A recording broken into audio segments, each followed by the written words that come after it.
now, pure CO2 would be extremely lethal. So that's another downside. It might be small if it was of real benefit to use carbon capture and storage, but it's not.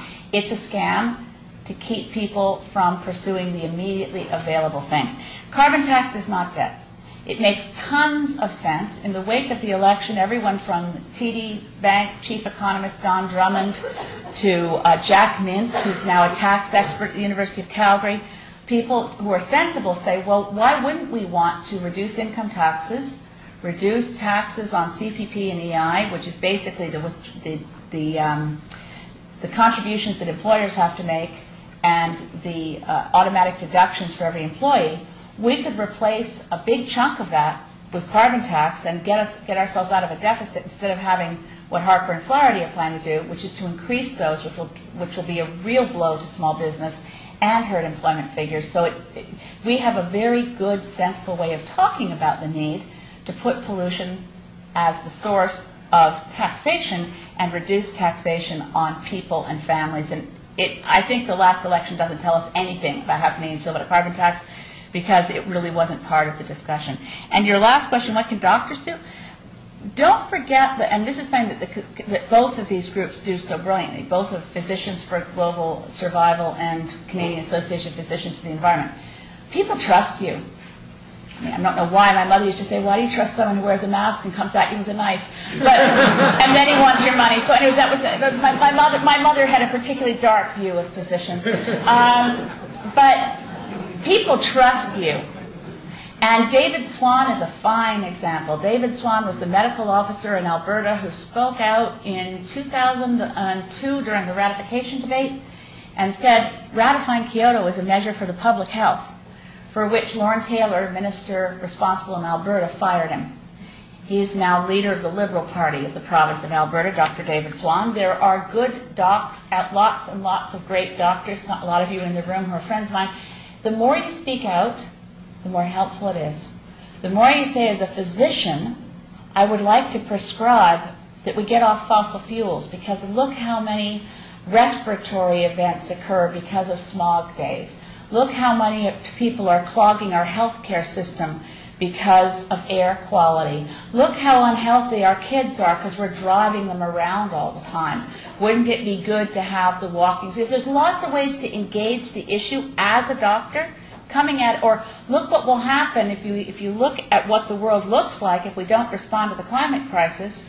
We know there'll be an increase in vector-borne disease. We can be seeing extensions of malaria, dengue. So if you just decide that, you know, once a week, once a month, you write a letter to the editor from the perspective of a physician, you will make a huge difference. You will make a huge difference, because, and that's true for all of us. Every single person in this room can make a difference by deciding to make it a weekly habit to write a letter to some media outlet, whether it's one of those horrible blog places. I can tell you there are paid bloggers who go on the Globe and Mail website, and whenever there's an article about the climate crisis, they land on with a big thud about who believes all this nonsense conspiracy theory. This is all just hokum. There is so responding to that kind of stuff, writing letters, calling in to, offering your services to community newspapers that are often looking for content. So there's a really long list of things you can do. But please, we all have to do this together.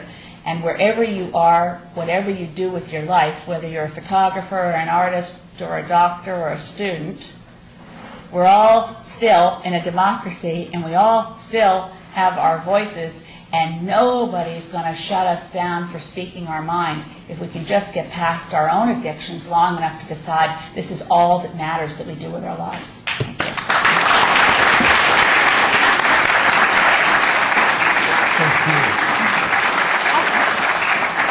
As Helen Caldecott says, if we love this planet. Right. Oh, another question? Yes, I have a question. This year, the leaders of France and Germany shook hands.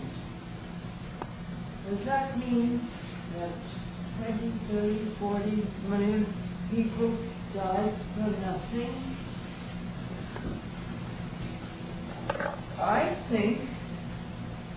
or we might be asking for too little. I think Muriel Duckworth wanted us to talk about the abolition of war. Can we talk about the abolition of war? The issues that you've spoken are very important, but that's not the whole story. Thank you. And I agree. I'm Carol Squirtler. I married a Montrealer 7 years ago, though I came from the States. And subsequently, as Doug Roach will tell you, I have worked as a Canadian for the abolition of nuclear weapons, and I think we're on the right track. We have to work for a culture of peace and nonviolence. It's a cultural shift. We have to be a culture that embraces peace and nonviolence and ends all war forever. Thank you. Amen. Thank you.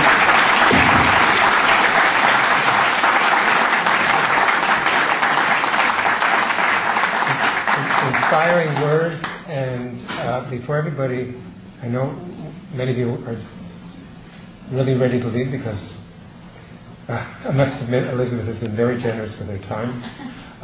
Just to make an announcement, this program continues tomorrow at 9 o'clock to 5. Doug Roach, Warren Bell, Gordon Edwards, a host of other speakers talking about all the issues that were touched on just briefly, workshops on climate change, on nuclear power, what's going on in Quebec, what's going on in your homes in terms of air pollution.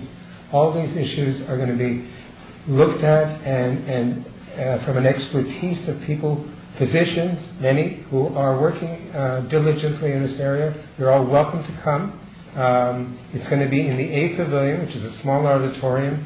It's $25 for students, and we'll even make it $25 for the public. Special price. So do attend if you're free, and thank you all for coming tonight.